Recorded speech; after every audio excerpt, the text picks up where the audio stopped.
থেকে।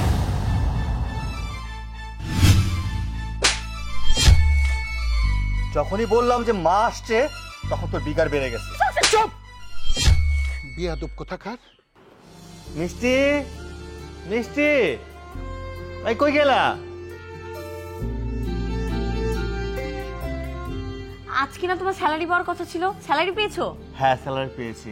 দাও দাও তাড়াতাড়ি দাও। ও টাকা? জি।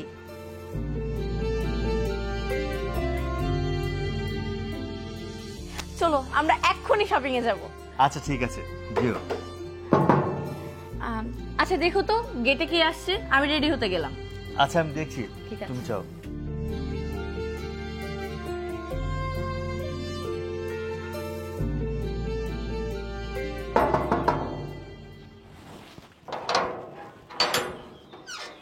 আরে আম্মা আপনি? আসসালামু আলাইকুম। ওয়ালাইকুম আসসালাম বাবা। আসেন ভিতরে আসেন। না না বাবা, ভিতরে যাব না। যদি মিষ্টি দেখে আমি আসছি তাহলে ও আমাকে আর ছাড়বে না। আসলে আমি আসছিলাম তোমার কাছে একটু দরকারে। কি দরকার মা, বলেন আমাকে। বাবা, আমি একটু হাসপাতালে যাব, কিন্তু ওইখানে আমার বেশ কিছু টাকা লাগবে।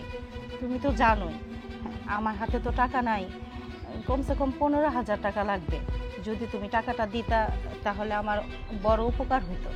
ও সমস্যা নেই আম্মা, আমি আজকে বেতন পাইছি, আপনি দাঁড়ান আমি টাকা নিয়ে আসতেছি।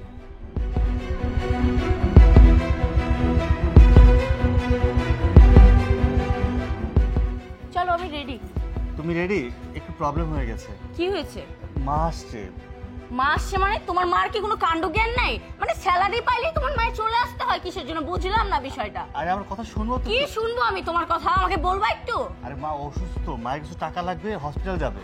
তো উনি হসপিটাল যাবে তো আমরা কি করতে পারি এখানে? উনাকে একটা টাকা পয়সা দিতে পারবো না। যাও যে বলে আসো, যেটা বলছি সেটা করো। আচ্ছা ঠিক আছে, তাহলে আমি আমার শাশুড়ি মাকে বলে আসি যে আপনার মেয়ে আপনাকে 1 টাকাও দিতে পারবে না। শাশুড়ি মা মানে?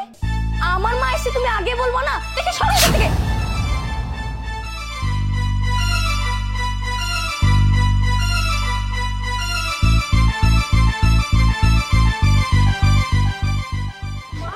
মা তুমি এখানে?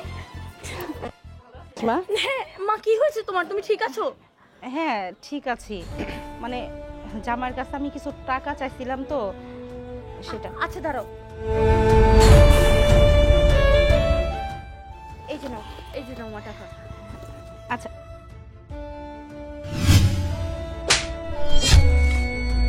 যখনই বললাম যে মা আসছে তখন তোর বিগার বেড়ে গেছে। মা কেন আসবে টাকা নিতে? আর তুই যখন শুনতে পারলি তোর মা আসছে টাকা নিতে, আমাকে ধাক্কা মেরে ফেলে দিয়ে এসে মাকে টাকাটা দিয়ে দিলি। এই টাকা ইনকাম করি আমি, আমার ইনকামের টাকা আমার মা খেতে পারবে না, আর তোর মাকে তুই পুরো টাকা দিয়ে দিস কেন? টাকা কি তোর বাপ ইনকাম করে দিয়েছে? শোন, যেই মা ছোটবেলা থেকে আমার কষ্ট করে বড় করেছে, লালন পালন করেছে, সেই মাকে আমি আমার ফ্যামিলিতে রাখতে পারি না, আমার সাথে রাখতে পারি না, এখন তোর জন্য। কারণ তুই আমার মাকে সহ্য করতে পারিস না, সারাক্ষণ একটা লাগিয়ে রাখিস। আর তোর মা আসলে তুই কত আদর যত্ন করিস। আমি কিচ্ছু বুঝি না, আমি সব বুঝি। আমার ইনকামের টাকা যদি আমার মা খেতে না পারে, তুইও খেতে পারবি না। ঠিক আছে, যা এক্ষুনি তুই তোর মায়ের সাথে বেরিয়ে যাবি, যা। এত বড় সাহস কোথা থেকে পাইছো? আমার সামনে আমার মেয়ের গায়ে হাত তোলো, তোমার সাহস দেখে তো আমি বাঁচি না। চুপ, একদম চুপ। আপনি একটা কথাও বলবেন না। একমাত্র আপনার কারণেই আপনার মেয়েটা নষ্ট হয়েছে। ঠিক আছে, আপনাদের মতো মহিলাদের জন্যই আজকালকার মেয়েরা তার স্বামীর সাথে সংসার করতে পারে না, তার শাশুড়িকে দেখতে পারে না। যান এখনই বেরিয়ে যান বাড়ি থেকে। হ্যাঁ তাই যাচ্ছি। আমিও চাই না আমার মেয়ে তোমার মতো ছেলের সাথে সংসার করুক। চল।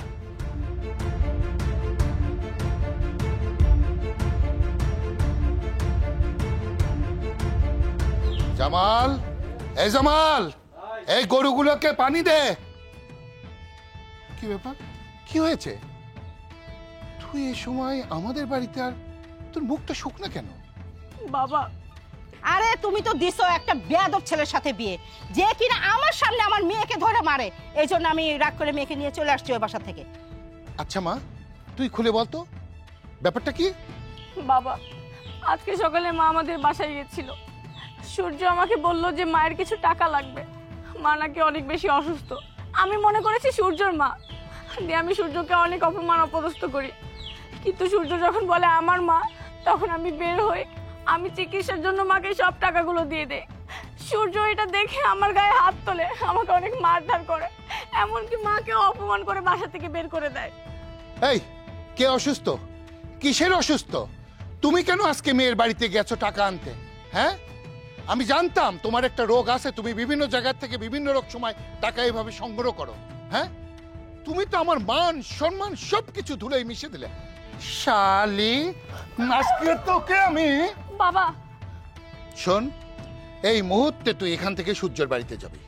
না বাবা, আমি কখনোই যাব না ওই বাসায়, আমি ওর সাথে সংসার করতে চাচ্ছি। চুপ!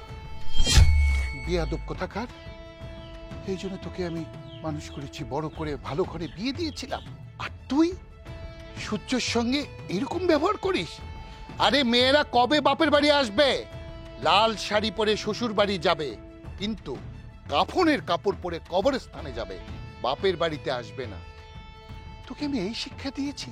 হ্যাঁ, আমি ভেবেছিলাম যে সূর্যর মা আছে, তুই এখান থেকে যাবি, একটা মা পাবি, হ্যাঁ, সেই মার সেবা যত্ন করবি। এই মেয়েরা বাবার বাড়ি থেকে কতদিন? মাত্র 18 বৎসর, আর বাকি জীবন শ্বশুর বাড়ি কাটাতে হয়। শ্বশুর বাড়ি থাকতে গেলে শ্বশুর, শাশুড়ি, দেবর, ননদ সবাইকে নিয়ে থাকতে হয়। আরে তোর তো কেউ নাই, শুধু সূর্যর মা আর সূর্য। এটা নিয়ে থাকতে পারিস না তুই? চরিত্রটা পুরোই মার মতো হয়েছে। আমি বেঁচে থাকতে তো সেটা হতে দেব না তোমাকে। কথায় কথায় তুমি আমার বাড়ি আসবে, আমি তোমাকে জায়গা দেব, আমি তেমন বাপ না। এই মুহূর্তে এই বাড়ি থেকে তুই চলে যাবি, আমি যেন তোর মুখ আর না দেখি, আর কখনো তুই আমার বাড়িতে আসবি না।